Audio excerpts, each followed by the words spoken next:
কিরে, উঠে পড়েছিস? হ্যাঁ,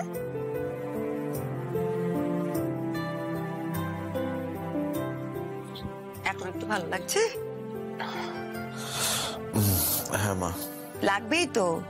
কাল রাত্রে খুব ঘুমিয়েছিস তুই। হ্যাঁ, আমি ডিনারের জন্য ডাকতে এসে দেখি অঘরে ঘুমোচ্ছিস, তাই আর বিরক্ত করিনি। তারপর আজ সকালে ঘড়ির দিকে তাকিয়ে দেখি যে ছেলে আমার 7টার পর বিছানায় থাকতে পারে না, সে 9:30 অব্দি ফস ফস করে ঘুমোচ্ছে, তাই ডাকতে চলে এলাম।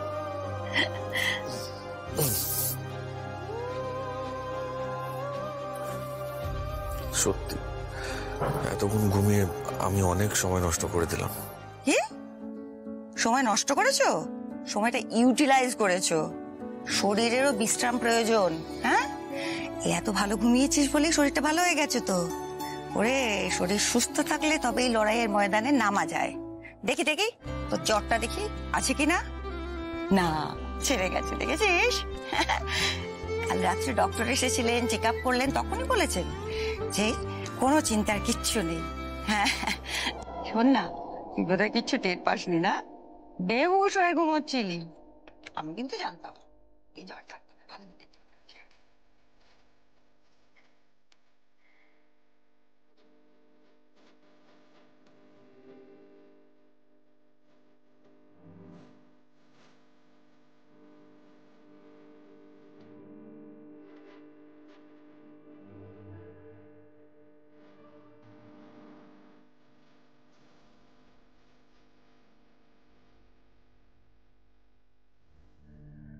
আচ্ছা মা, কাল রাতে আমি যখন ঘুমোচ্ছিলাম তখন তুমি কি আমার মাথায় হাত বুলিয়ে দিচ্ছিলে? কই না তো, আমি তো তোর ঘরে আসিনি। কিন্তু তখনও তো তুই ঘুমিয়ে পড়লি বলে চলে গেলাম। আর তাছাড়া মাথায় তো হাত বুলোইনি আমি।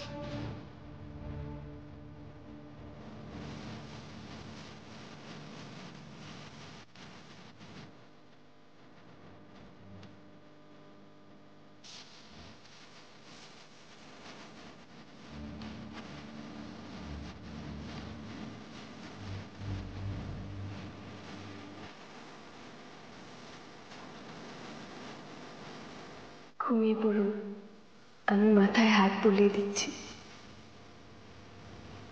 কোথাও যাব না, এখানেই আছি সব সময়।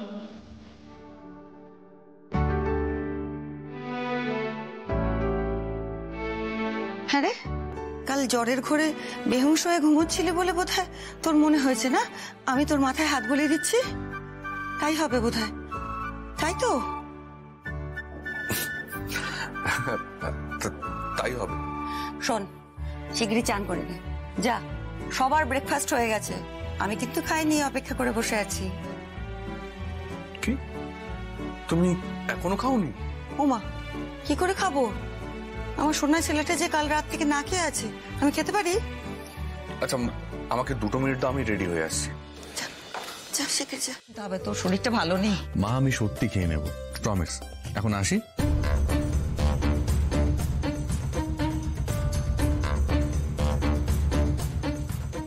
বলছি, আমি ওই আসানসোলের জমিটা দেখতে যাচ্ছি। শঙ্খদা, তুমি ওদেরকে জানিয়ে দিও। হ্যাঁ, ওখানে যাবে? কিন্তু এক্ষুনি আবার ওখানে যাওয়ার তো কোনো দরকার নেই। শোনো ঋষি, ওই গরিব মানুষগুলো মালিককে বারবার দেখলে কিন্তু নিত্য নতুন দাবি দাওয়া নিয়ে হাজির হয়ে যাবে। আপনি এত চিন্তা করবেন না, ওই জমিটা নিয়ে আমি একটা প্ল্যানিং করেছি। শঙ্খদা, তুমি আমাদের চিফ ইঞ্জিনিয়ারকেও বলে দাও ওখানে চলে আসতে। মা, আসছি। বাবা, কাজের নেশায় খেতে ভুলে যাস না যেন, আমার দুশ্চিন্তা হবে খুব। ও দিদি ভাই, তুমি একদম চিন্তা করো না, আমরা তো ঋষিকে একা ছাড়বো না। আমি আর শঙ্খ ওর সাথে যাবো। আপনারা আবার যাবেন? হ্যাঁ, আরে এত দূর তোমাকে একা একা ছেড়ে দেবো? ঠিক আছে, তাড়াতাড়ি করুন, আমি গাড়িতে বসে আছি। মা, আসছি। সাবধানে যাস বাবা। কি করবে এবার? একসাথে যাবে তো বলে দিলে, এবার কি হবে? এই দেখো, বলতে না বলতে আসানসোলের অফিস থেকে ফোন আসছে। হ্যালো। হ্যাঁ স্যার, বলছি আমাদের ফ্যাক্টরি লাগোয়া যে জমিটা কেনা হয়েছে না, তার মালিক অফিসে এসে ঝামেলা করছে। বলছে পুরো টাকাটা পায়নি আর ব্যাংকেও টাকা ঢোকেনি। সর্বনাশ, এবার কি হবে? ওই হরিপ্রসাদ এসে অফিসে ঝামেলা করছে। পরেশ, ওই লোকটাকে তুমি এক্ষুনি ওখান থেকে ভাগিয়ে দাও, আর ওকে বলো কাল সন্ধ্যেবেলা সমস্ত টাকা ও ক্যাশে নিয়ে গেছে, তুমি নিচে দিয়েছো। ও যে সমস্ত টাকাগুলো একটা বড় ব্যাগে করে নিয়ে গেছে তার সাক্ষী তুমি আর অন্য একজন। আমি কিন্তু 3 ঘন্টার মধ্যে ঋষিকে নিয়ে ওখানে পৌঁছবো, তার মধ্যে কিন্তু লোকটা যেন ওখান থেকে চলে যায়, ঠিক আছে? কখন আসবেন? বাবা মনে হয় একটু ব্যাংকের দিকে গেছেন ঠাকুরমশাই। আপনি আয়োজন শুরু করুন, তার মধ্যে বাবা চলে আসবে। আমার আয়োজন তো প্রায় শেষ, বৃদ্ধির কাজ শেষ হলে তবেই তো গায়ে হলুদটা হবে। এই উজি, হ্যাঁ গায়ে হলুদে তত কখন আসবে রে?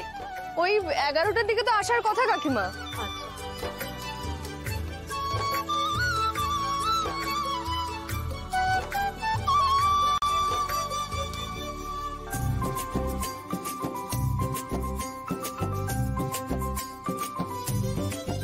পছন্দ হলো?